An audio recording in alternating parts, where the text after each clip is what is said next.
Good morning, good afternoon, good evening. And if you're like me and like listening to podcasts while driving, please drive safe. I don't want my voice to be the last thing you hear. Welcome back to Generational Noor Chasing Hope. We have amazing guests here today. But also we're back. I know it's been a minute since we've been on the air, and I apologize for that. It's just been very hectic. But hey Fatima. Hi. I'm so glad to be back. I feel like we haven't done this in forever, I know. but glad to be back. So I'm excited to welcome our guest today. First and foremost, I'm gonna welcome Shukri, someone who I've looked up to since we were little. I've seen her just be an advocate within the community. She just doesn't talk the talk, she walks the walk. She's instilling change within the community, and honestly, I've been looking up to her, championing for her, and will always be rooting for her. Hi, Shukri. Hi, thank you for having me here today. Thank you for being here.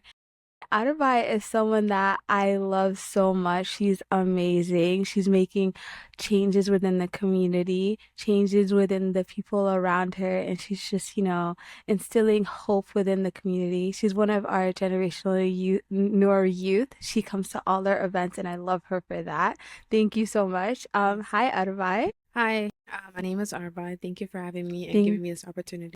Thank you for being here. You guys introduced your names. You guys want to just, backstory, introduce yourselves? Yes. Hi everyone. My name is Shukri. Shukri. I am 24 years old. I graduated from college just a couple, like almost 2 years now. Um, yeah, when I was in college, I triple majored in international global studies, anthropology, and political science. And the reason that is because I love people so much, and I'm just trying to figure out ways to like understand people in all capacities. Like I want to be able to help people in different ways. So I wanted to understand like people's cultures and backgrounds and history, and also along with that like understanding the political system that we're in the country we're growing up in. So just trying to understand the systems that operate around us, and just figuring out like um what best ways can we like make human life like better, and like what better ways can we understand each other more and have more empathy for one another regardless of our backgrounds. Yeah. Yes, my name is Arb once again, and my last name is Arbaii Abdurrahman, and I'm 18 years old.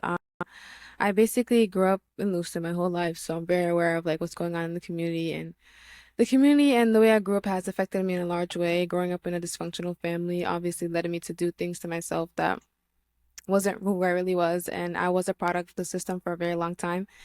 And through my experiences, I learned that I had to experience those things for a reason because maybe I was meant to make change. And I do feel it deeply in my heart that our community is in need of our help, and the help for them has been neglected for so long and didn't have the opportunity. And now that we're given the opportunity, I think it's our job to seize it and uplift our community, build our community, educate our community. And our community really needs that because it does have potential, and we can really make our community become something beautiful despite the way that it's labeled already. And yeah, I'm excited to see what we can do.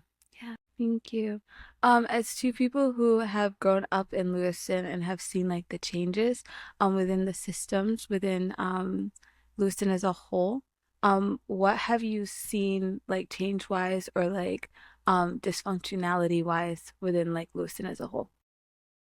I would say Lewiston is the second biggest city in Maine. Just to give quick facts about Lewiston.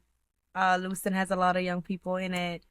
Lewiston is bright, and Lewiston has an opportunity to really become something big. But just understanding like the history of Maine, like people have to look at like Lewiston area and Auburn area. It's the area where immigrants, different types of immigrants, have been resettled since the beginning of time. You had the French people settled there, you had the Irish people settled there, you had all different types of immigrant people that have been settled there. Early 2000s, that's when the Somali immigrants started coming in, and they made Lewiston their home. Lewiston is a struggling town, and the immigrants that have been coming there and resettling there have been opening businesses, have been integrating themselves into the school systems, um, have just been like really plugging into Lewiston in all areas, business, education, all sectors. So Lewiston is a city where, you know, there's a lot of bad reputation about it. A lot of people call it the dirty Lou. and that's and I think for me the reason why people call it the dirty Lou, or some people say, Lewiston is full of druggies and all those other stereotypes, is because Lewiston does have a lot of poor people that are struggling, and Lewiston does have a lot of issues. But at the same time, it's a place where people are like, working together. People are trying to like survive together regardless of their identities. You got poor struggling whites along with immigrant whites. I mean, along with immigrant people. So it's like we're all trying to like build Lewiston. So Lewiston was nothing before these immigrant people have come, to be honest. It was a dead town. There was nothing going on. And once the immigrants have resettled there, they build businesses. Go downtown Lewiston, and you're gonna see so many of the imprints, that like the footprints that people have left. And that is something important that people need to take away from just understanding, Lewiston. When they're calling it the dirty Lou, it's because there's like there's like racism behind that too. And there's these ideologies that like an area that has so much, of its diverse population in one location. Of course, Maine is the second whitest state. People are going to say those things and people are going to have those thoughts about it. But, yeah, I would just say Lewiston's my home, and I would defend it. And it's a place where, people just need to like be able to have an open mind and respect the people there, regardless of like what's happening. Because every community you go to, there is issues. People have drug issues. People are struggling, and that's like within the bigger system of like poverty and all of the other issues we face as people. But yeah. Really, thank you. Yeah, I really like some of the things that she pointed out because it is facts. Me personally, with seeing a lot of this dysfunction within the Somali community and immigrant communities overall, I think it's sad that a lot of us have broken homes, and then the broken home, the child ends up suffering the most. And growing up in America, I think there's a blessing because I do have that chance to break the generational trauma and like be a cycle breaker and a healer for our community. And yeah, I just don't like to see our people suffering. And as I was growing, I never really acknowledged the fact that my people were suffering until I had to go through experiences and I suffered on my own. I think the change that we want to make has to start with ourselves and really acknowledge that these people need our help, and our older generation is not going to do it. They're still stuck in the broken system that they're adapting to and still trying to figure out. And yeah, I think it's our chance to fight against it and really stand up for the kids because the kids are our future, whatever we fight for, they end up fighting for too. And it's just like being a good role model for these children because they don't have it in their families, and they end up going out in the streets, engaging in drug activity, gang activity, like the young girls going out, doing things to themselves that they would not be proud of in the future. Our immigrant parents having like the lack of education when it comes to parenting. They don't really know how to be parents, and they don't really know how it feels to grow up in America while they were raised in Africa. It's a whole different era and time for us. And then social media having a big impact on us too. It's just like a lot that's meant to destroy us and really break us as a whole. But of course, there's always going to be those right people that will not allow that and will be leaders and will stand up to it and fight against it. And yeah, really do what's best for us and what's pleasing to Allah. And inshallah, we'll figure it out. Inshallah. So seeing, because like as someone also who grew up in Maine, just seeing like the injustices, especially as a Black Somali woman, Muslim, and wanting to like stand up and like make a change, as two people who have like seen injustices and like been like at the forefront making changes, and wanting to make a difference. How would you think someone who like wants to do something or like sees what's going on within our communities right now and wants to make a difference should proceed in doing that? Yeah, I would say the first thing is like acknowledging, the issues in our community, and then being brave enough to be able to take a stand and actually just speak on those issues. Talk to people in your communities, figure out what's going on. I think the simple thing is just basically talking to people. I think that's how you can start, and just understanding that like you're not doing this for yourself, you're doing this for your community, you're doing this for your families, you're doing this for your country. So you have to like really put yourself out there. You cannot be afraid of like because injustice is not something that's going to go away. Injustice continues to be injustice, and the only way we can get justice is by people standing up, by people being brave enough to call things out, call out people that are causing injustice in our community, speak on those issues, highlighting what the problems are in our communities, and that starts with conversation. That starts with just simple conversations within our community. So start talking to people in your network, start talking to your friends, start talking to your family members, start talking to people in the community, and then that will like turn into a bigger conversation, and that conversation can turn into an action later on. Yeah, I totally agree. Having that self-awareness to realize that you are as well as you are a product as well of the community, and you see yourself obviously not appreciating what's going on. And I feel like it does really start with you. If you want to make change with other people, you have to see like, hey, like, am I that change that I want from other people? Or just looking at yourself and seeing, hey, like, what can I do to like help them? But I have to help myself first, of course. And I think that's a big thing. And I think getting out your comfort zone, a lot of us are stuck in the comfort zone. We don't want to like change is like very scary. Sometimes don't like a lot of us don't want to do it because it's scary, it's different, it's new, and you don't know what the outcome is of it. So yeah, getting out your comfort zone, having conversations, like meeting people, and just putting yourself out there more, because the more they do that, like God will reward you and He will show you your path and what you're meant to do. And the opportunities you'll see, like it'll slowly find you. It's just, yeah, having that self-awareness, having a good attachment to the one who did create all of us, and the one that is in control of all of us. And I think that plays a big role, and inshallah, it will get easy for you. Okay, so I'm someone who grew up like with in like the whole two cultures aspect, trying to like juggle it around and trying to figure that out. If somebody here is listening and is trying to figure out how to juggle the two cultures, because my mindset, that was definitely a struggle for me, where it was like I'm not American, I'm not Somali. I was born in Kenya, but I grew up here. My Somali is broken as heck. So how do you like when you're trying to figure out who you are within like this environment and like the system that was not built for you? How do you think someone could do that? Or any tips, tricks? Yeah, for me, I would say I came to the US when I was 10 years old. So, like, I grew up half of my life in the refugee camp. So, I remember a lot of things back home. At the same time, growing up here, it was a whole different culture, understanding China. When you leave your parents' house, it's a whole different environment and atmosphere, and you have to put yourself, out there to try to fit in within the different culture. And then when you're home, you have to try to keep your culture. You have to, like, try to keep your language. Your parents speak a different language compared to what the rest of the people, your friend group and people at school are speaking. So I would say it's hard, being a multicultural person, but at the same time, it's also rewarding. And no one should feel ashamed to have two, three, five different cultures. You should be proud of that. Actually, that is a flex, and that should be something that, you should honor.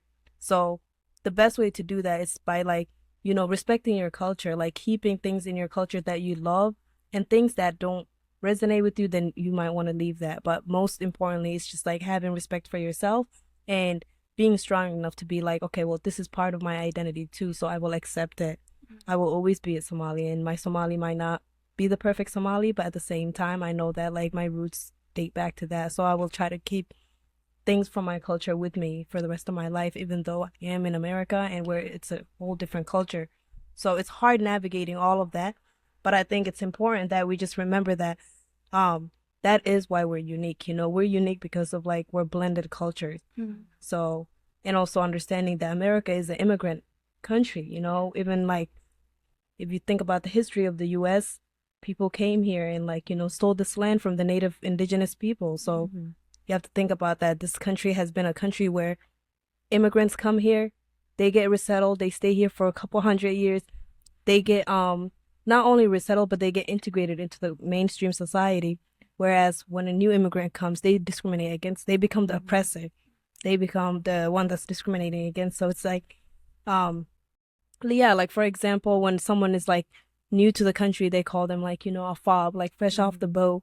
And for me, sometimes I take that to offensive because it's like, yes, of course, this person is new to the country, but at the same time, we shouldn't like, call them those names, because at the end of the day, this country is for all of us. Like we all immigrated here at different times. So it's just remembering the fact that like this country has been built by immigrants and it will continue to have different immigrants. I agree with everything she said. Beautiful.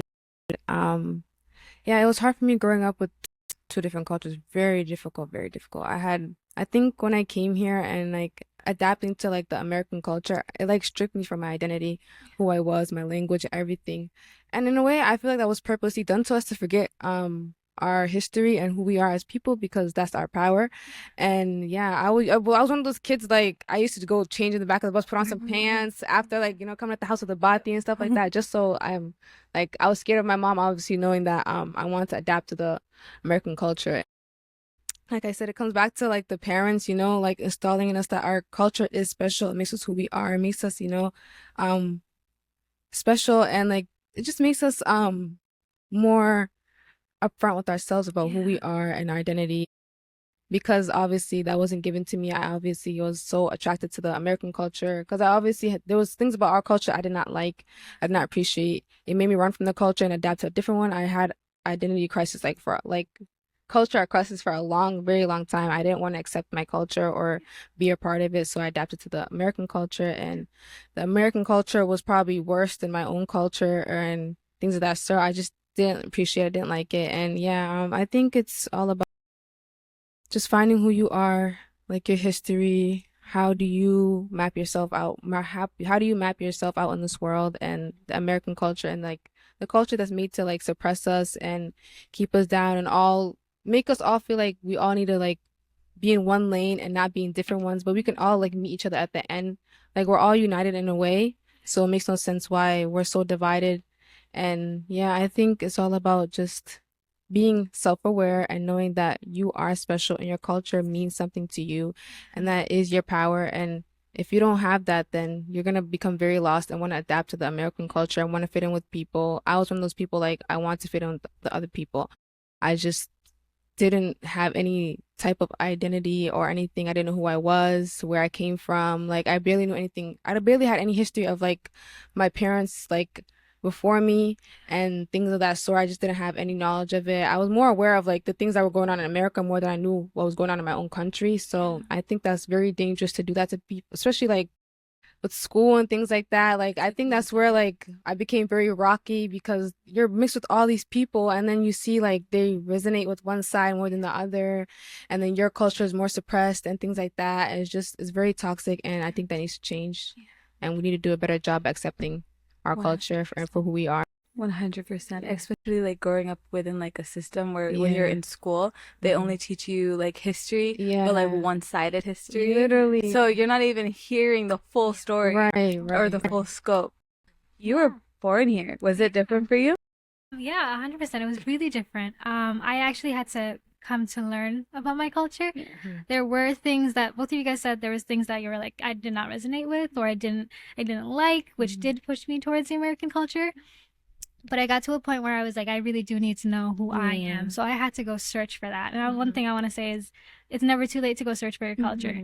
And I know there are big red flags in our culture, but there are things that are beautiful. Right. So go looking for those beautiful things and latch onto them. Yes. Yes. Question. So culture, religion, and like the intersection. How is that like growing up within like America, especially like coming when you're 10, coming when like you're younger, and like growing up here and like just having that mindset of like just learning a religion? Because a lot of the conversations I've had, a lot of the youth have been saying like, I don't know my religion. Like I was taught it, but like I wasn't actually taught it. So like if I do like steer in a different path and I make a mistake and I'm told go back to the religion, I'm just like, what do I go back to? Because I don't understand, or like I wasn't taught it in a way, or in a sense that like it's something that I like understand, especially because like the Quran is in Arabic and like we're not taught like the translations, etc. So we're taught to like memorize it, especially growing up in like these duksis. So like how did that resonate with you, where like that culture intersection with like religion, growing up with like Islam, but also growing up in like a society that's like very Christian driven? For me personally, like being Muslim, like I had to go search for that. Like I realized that nobody in my family was like really practicing in a way that's like would inspire me to like become a better Muslim or to stay with my religion. Yeah, as I grew, I had to search for that and find it myself. And as I did, like I learned so how the culture and religion is so different from each other, Yeah. and how things were like really intertwine with one another to make it seem like pleasing to our culture, or just for them to like continue to like kind of use and abuse our religion against us. And like with Duxi, that was a big one, like getting whooped for not being able to recite and not really having a deep understanding of the meaning was very, very wrong. And it's totally against religion. You shouldn't do it, but they obviously accept it because they make it a cultural thing and they tell us, oh, it's right for us, you know, what I'm doing is okay, but in reality it's not okay. Like this is not the way you teach children. Children, if anything, they will run from religion. That mainly made me run from religion. I'm like, what the heck type of religion? Just, you know, we beat on each other when we don't understand something. It just made no sense to me. So that scared me for a very long time. And then as I found a lot, like it made sense to me that what they did is how they perceived it was not the right way, and the way that Islam actually is. Islam is actually very beautiful, very soft, very understanding, and not judgmental at all. And they made, for me personally, they made it seem like God was like Santa Claus, like you just write you on this naughty list and you get punished, punished, punished. They never really explained to me like God's mercy and how infinite it is, how God is loving, and like his anger overrides his wrath. His mercy overrides his anger, and that made a lot more sense to me because then it made me want to accept the religion more and be more inspired by it. And the religion did shape me to be who I am today. So I really think that's important for kids to know more about the religion, not just told to wear hijab and you don't eat pork and that's about it. Like you need to teach them who God is, why we were created, what's the purpose of life, teach them how forgiving God is even if we make mistakes. Like our parents were not very forgiving towards us when we made mistakes. They always want us to be angels, and if we're disobedient then there's something seriously wrong with us, but that wasn't the case. It was just like your child needed some things that you were not like giving to them, and you were lacking a lot of things. For a long time I did blame like my parents for that and didn't forgive them, but as I learned and got close to Allah, I realized that my mom and like whatever the culture has very unresolved trauma, and the way that they were raised was obviously affecting the way that we're growing up. So yeah, that made a lot more sense to me. Yeah, for me, I would say like I've always struggled with like my faith and just trying to navigate, this culture and everything. But I would say the most thing that I always kept to myself is that a lot like I don't believe what people tell me about who Allah is. I believe what I read and what I learned about him, rather than my whole life I was told, be a good Muslim, pray, do all these things. But no one told me the meaning behind those things. No, no one told me why I should be doing those things in the first place. What is the reason? And why does it matter that I do this? So I wanted to know that and understand that. And another thing is like, I think the hardest part for me was just like navigating my beliefs around like in an area where there was no other people that believe that have the same belief as me. Yeah. So it's like I'm dealing with people that don't understand it and trying to explain it to them.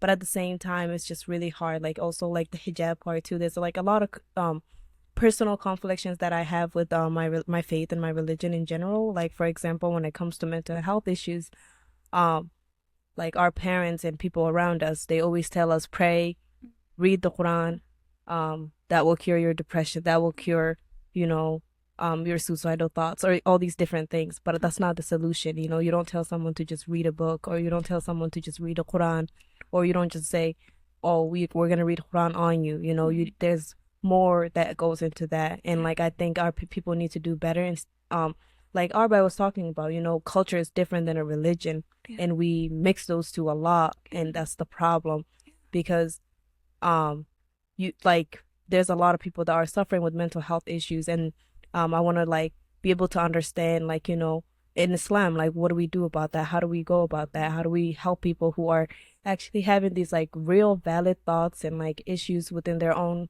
conflicts within themselves, but at the same time it's like it's hard to ask those questions. It's hard to even talk about some of these things we're saying. Like, it's like taboo, it's a taboo to talk about. Like, you cannot criticize any religion. You cannot criticize who God is and everything. So I think we need to figure out better ways to like deal with like the real issues up front, along with like using our religion, and along with like understanding that like this might not be the solution. Yeah. I think that's one big thing that we have to understand. There's a lot of people suffering, and there's people that are battling drug addiction and all these different issues. Islam, what does Islam say about that? You're not even supposed to do drugs. So it's like, what we reach the point where people are doing drugs. So what do we do now? What now? Like, how do we help them? I understand the religion says you're not supposed to do this, but people are doing it. So how do we navigate that? I think that's one of the things that like I contemplate around. I completely agree.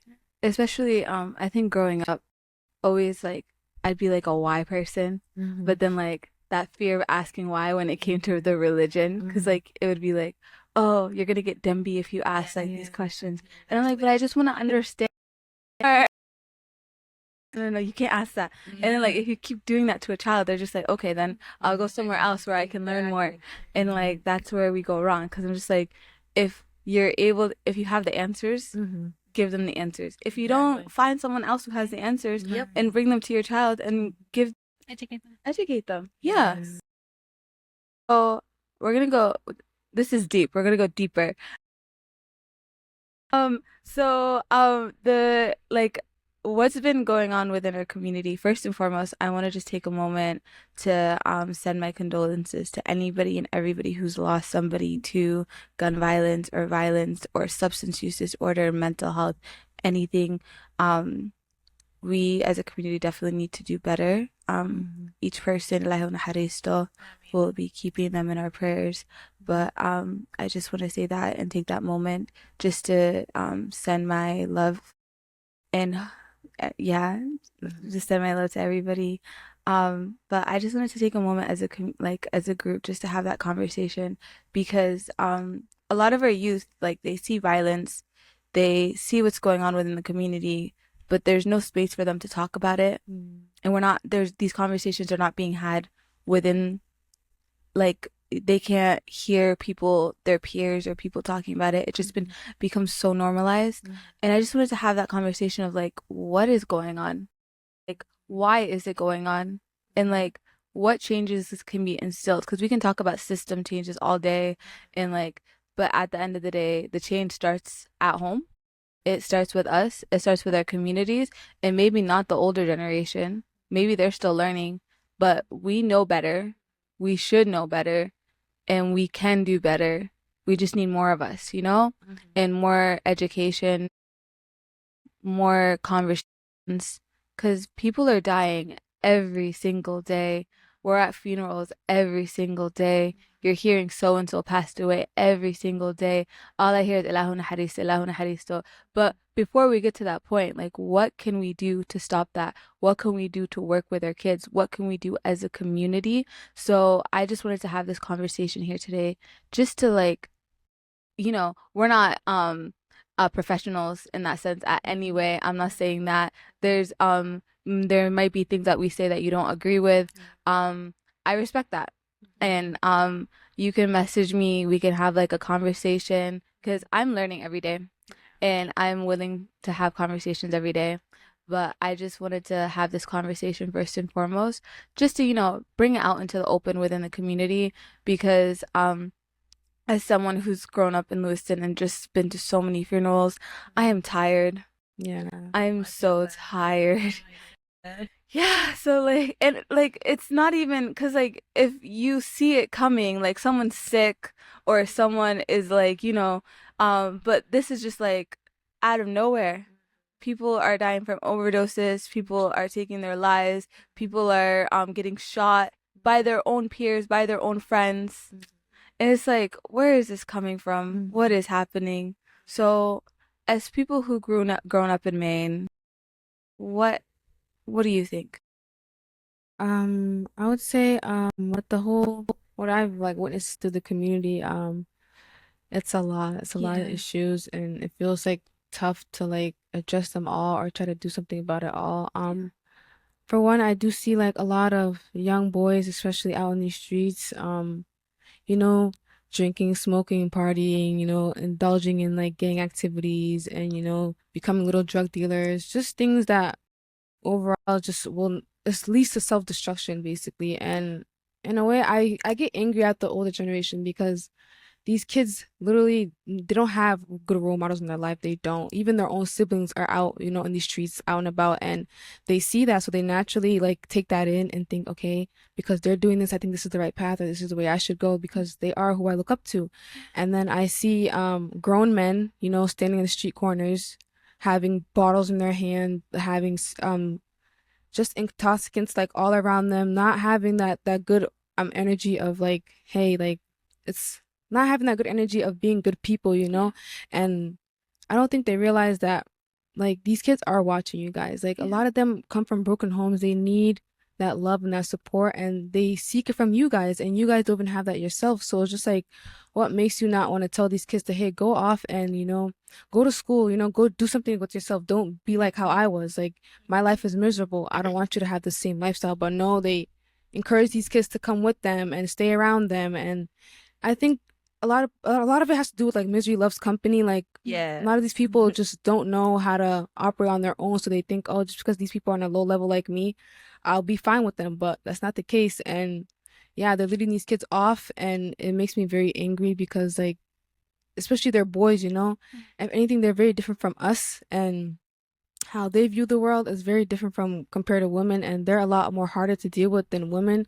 So it's like very tough on them because we live in a world where men are like suppressed. Like they don't get to talk about like what's going on. If they do, they can't even talk about it with their own friends. Like they see it as a sign of weakness. Oh, like you're a man, you could deal with it. Like it's not okay. Like these are still young boys. Like they're not even fully adults yet. Like you need to like be that role model for them and uplift them and encourage them to do good with their life, and that install those beliefs in them that they are leaders, that they don't have to live this life to be cool or to fit in or to become something greater. No, but it's just like really having that genuine concern for them, because like they can speak life into those boys. Like they really can. They can do a lot for these boys, and these boys are struggling, and they don't really have that someone to have that genuine concern for them and that genuine connection with them. And that says a lot for like our generation and our community, the fact that we don't have that genuine concern for each other.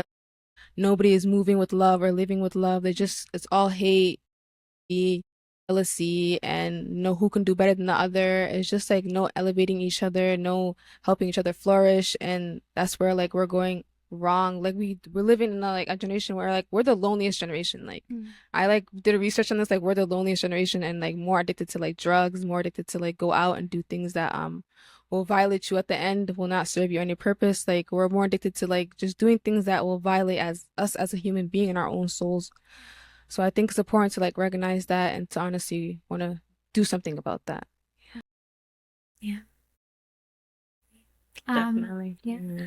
I'd add also when these certain people are going from dysfunctional families going into substance abuse or into gang violence and all those things, it also, the reaction they get from their families is completely different.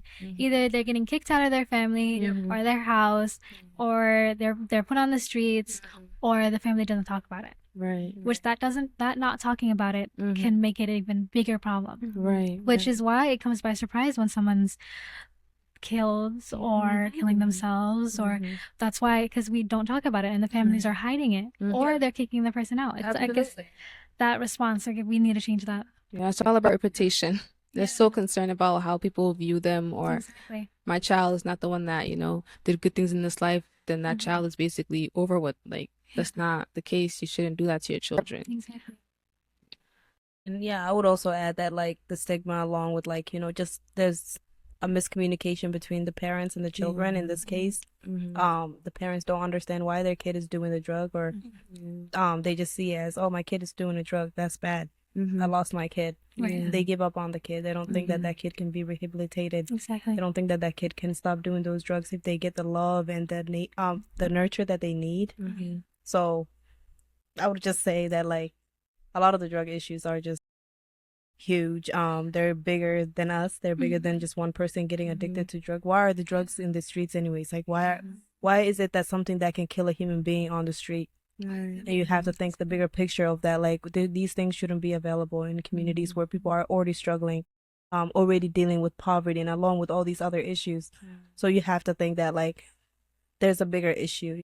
Like why are there guns on the street that like a 15-year-old can get?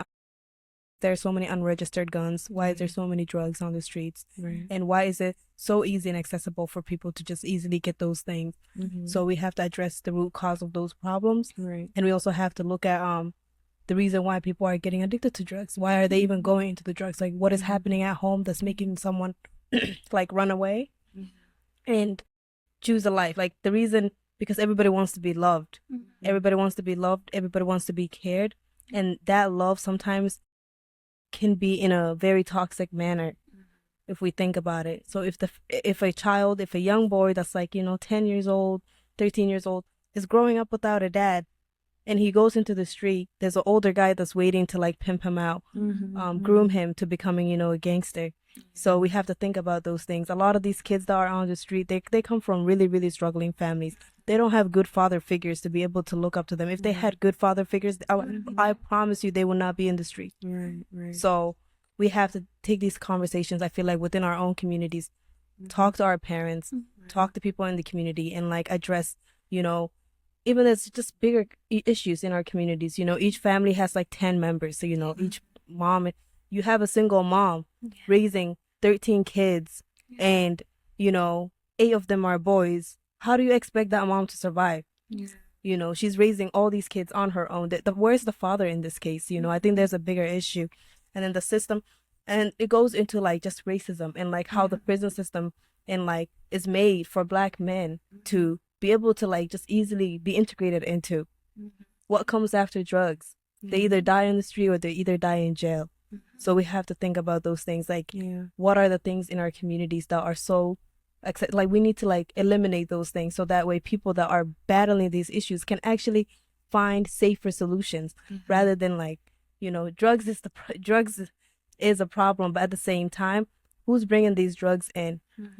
What are the laws surrounding us? What are the legislations that are surrounding us that can help people get better? Is there good healthcare systems in place? Is there support systems in place? Is there areas where someone who has just recently been rehabilitated would not go back to the things that they just got rehabilitation, out of? So it's like, how do we make sure that there's things in the community that that can hold people accountable? How do we make sure there's like love and love and care for the people? Because a lot of these things are like, anyone can easily slip into those things, because all it takes is just one time. It takes one time, and it's really sad to see these young people in the street. But at the same time, it comes from the family, and I'm saddened to say that like these boys don't have father figures. Look at the stats. Like, talk to them. They come from divorced homes, or they have to grow up with stepdads that take advantage of them. So we have to think that these problems come from home. You cannot expect, and you cannot blame a mother that's raising 13 kids on her own that it's her fault that all those 13 kids are bad. So we need to like take control. We as a culture need to address these things. And also at the same time, in our culture too, like, we have a lot of kids. There's nothing wrong with having a lot of kids, but at the same time, we have to make sure that we're having kids that we're able to love, nurture, like, look out for. A lot of these kids, they're on the street hanging with their little friends. They're like 5 to 10 to 15 years old. There's no parent supervision. They walk around downtown, and the police, we cannot expect police to help us. We cannot. Like, you cannot expect them to save you. And we have to think that like to care for our community, we have to take that in our own hands. We cannot expect a system of oppression to help us. A system of oppression only oppresses. So, yeah. You said the loneliest generation, and like it's also the most depressed generation, because I think like we're more aware than our families like regarding the systems, because I feel like a lot of these kids, once they get into something, they could have like addiction that runs in their family. They're just not aware of it. So once they do get addicted that one time, it's like, oh, I'm gonna just try this one time with my friends, but then all of a sudden they're hooked. And they don't know how to get help. And then these spaces, like I've been to the detox centers, they're full. The recovery centers, they're full. They're all money. They're all money. But then once they get there, they're filled with white people Yes. that look at them differently, Yeah. that don't know how to talk to them, probably haven't seen like a Muslim person or like Right. interacted with a Muslim person, Right. don't know how to have those conversations, but also are like AA. Yeah, AA was not built for us, or like these like systems in place were built for like a society that didn't grow up in, a Yes. culture that we Right. didn't grow up in. Absolutely. So we need to work together as a community and find ways to help our people and our sisters and brothers who are suffering, because we're looking at it like, oh, that doesn't happen to us. That's not something that's going to happen to us, but it's happening to us. It's like the worst part is like we're waiting for someone else to pick up the mess and clean it. No one's gonna clean up after you. You have to clean up after yourselves. So our community needs to really take a stand and like, we can't keep saying Allah naharisto. We can't keep saying, oh, he just does drugs. We can't keep saying, oh, I kicked my son out. Oh, like we can't keep saying these things because these things will continue to add up and there's no real solution to come out of it. So we have to take a stand to be able to say, okay, well, we are Muslim, we are Somali, and we also have these family members that are dealing with these substance abuse issues. So how do we address these things? The fear of Ebb is gonna only take you so far. Yeah, Like, literally. But Yeah, like sorry. no, it's all, Even like for parents, we feel ashamed. Like if you see your child, having drugs or guns and stuff like that, you as a parent have a responsibility to dig through their stuff. You as a parent have a responsibility to look in their room, see what your child is up to. You're not invading their privacy. That's your child. Yeah. And by you doing that, you probably could have saved them from a bigger trouble than they could have been.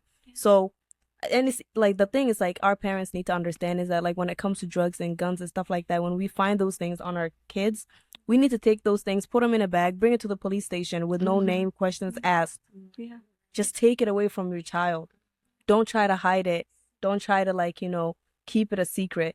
And don't try to we shouldn't judge each other because each family is afraid of the other family saying, oh, look at her son, look at her daughter, look at what they're doing. That's not going to help us in any way. Like, I wonder what caused them to like literally care so much about what other people think of them. Like, they care more about what people say about them than their own child's opinion. Exactly. It's ridiculous and it's problematic as heck. And I hope they see that. Like, I grew up in a family, like, they're very judgmental, very harsh, and very, like, bashing towards my behavior instead of asking me, hey, are you okay? Like, what's going on? Like, you could talk to me. You could tell me anything. No, it was a complete opposite. You're this, you're that. You can't do anything. Why are you doing this and that? It's just, like, so much bashing and, like, not acknowledge the fact that something is causing me to do this. Something is causing me to go out in these streets, want to feel the need to hang out with bad people. Something is causing it. And I just wanted them to acknowledge that for so long. And it never got acknowledged. And that's what I think broke me the most. And what breaks a lot of these kids. Every family has skeletons in their closet, and every family has something going on. So, like, if you're fearing so-and-so, they might have something worse going on. They usually do too. Yeah. Anything. So, like, they're not gonna bring you anywhere. They're not gonna take care of your kids for you. So, like, at this point, we just need to be taking care of, like, your household. Like, don't throw rocks at a glass building, you know? So, like, our community needs to do so much more and do so much better. And we need to get rid of app culture. Like, Yes. that's not it. We're in America. Yeah. We're not in Somalia, you know. And we need to understand that, like, our kids need us now more than ever. 100%. So Yeah. Like, we need to just have, like, community leaders, like mosque leaders, because just come into the community and be like, okay, your child is struggling, have this conversation with them. You find substances in their room, ask them, what is this? Why are you doing this? What led you to this? Don't have a conversation of like, oh, so-and-so child gave it to me, da da da.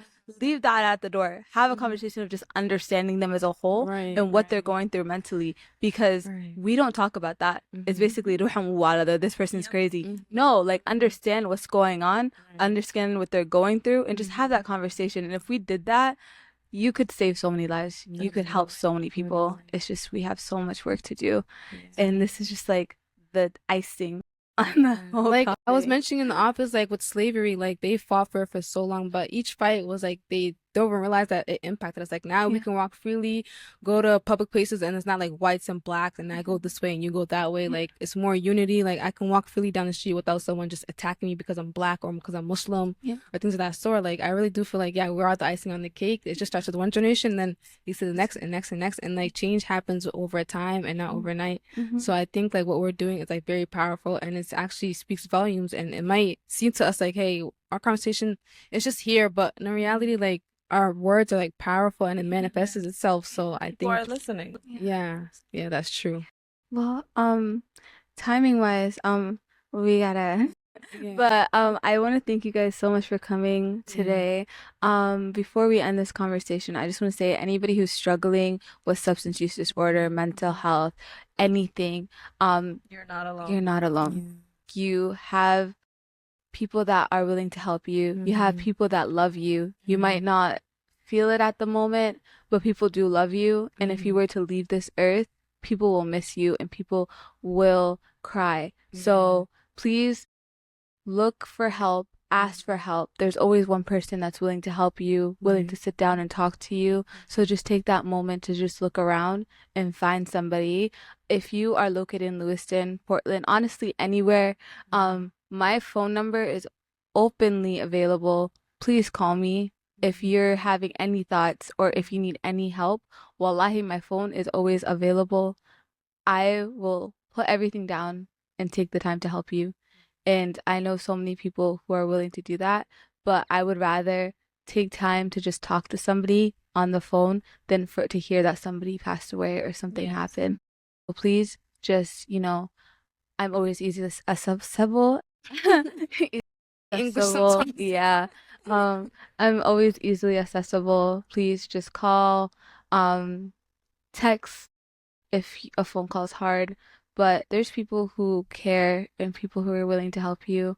And as Shukri said, ebb culture just needs to go. We need to stop having that fear of ebb because ebb is going to just take us so far. And we have so much more work to do as a community and we have so much more work to do as a generation. We just need to stop with the lives that are being lost and just work together to do more because we're just losing too many people. But I want to thank you guys so much for being here. We usually start with an icebreaker. Today we're going to end with one. So I just wanted to just make it easy today. 2 truths and a lie. It's giving, I'm sorry. It's giving like first day of college, first day of school. I can go first. I've been to Puerto Rico. No, every vacation I've been to, I've come back with a sprained something or broken something. In high school, I got detention for reading while walking. And I think Can I come up with a lie? I've driven to and back from New York in the span of 3 days, just by myself. What do y'all think? I think the lie is walking while reading and getting a detention because that just sounds ridiculous. Is it the New York one? I know you've been to New York and you drove. I don't know if it was 3 days. Yeah. Yeah. Because I don't know if it takes 3 days to get to New York. It's 6 hours. 6 hours. Yeah, 6 hours. I think it was 1 day. What was my first thing? The reading and walking. And the second one was it was spraining your ankle. Oh. Every time you've gone on a vacation and you came back with a sprain. Y'all think I'm a klutz? I am. Yeah, the lie was reading while walking, but it has happened in middle school. I got detention, not high school. So she said I was endangering other people while reading while walking because I wasn't looking where I was going. Yeah, it was Interesting. Yeah. I'm thinking. Okay, I'll go. Let's see.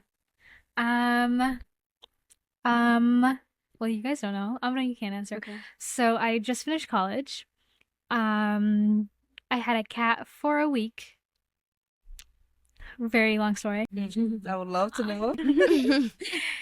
And I'm allergic to flowers. Allergic to flowers? Yes, that's actually the lie. That was very easy. She loves nature. She was Yeah. allergic to flowers. I'm allergic to something in nature. I don't know what yet. I'm gonna figure it out. I could probably go next. I like to read. I travel a lot. And last one being, I have 8 siblings. Is it Ace? No. Yeah. Do you not travel a lot? Oh wow. I've traveled to 5 countries. I have 6 sisters. Um, I've jumped off a bridge into the water. It has to be. No, definitely. That would be a risky one. Yeah. Yeah. I couldn't. People doing that. Yeah. I'd be scared. Well, thank you guys. Thank you Yeah. guys for being our guests and being here today. Thank you, Fatima, for just being you. I love you. Thank you, Mahid, for being our video guy. Yeah, or Cameron, I'm Yeah. sure he's tired. I know he's standing the whole time. I'm sorry. I appreciate you though. Well, please like, subscribe, and turn on your post notifications. You can find us at Generational Noor on YouTube, Instagram, and Facebook. And if you have any questions or concerns, please email me at amran.osman@generationalnoor.com or .org. And you can always slide into my DMs, ask questions, and if you would like to be a guest on the podcast, please reach out. You're always welcome to just come on anonymously. Also, that's always open. Bye, guys. Bye. Thank you.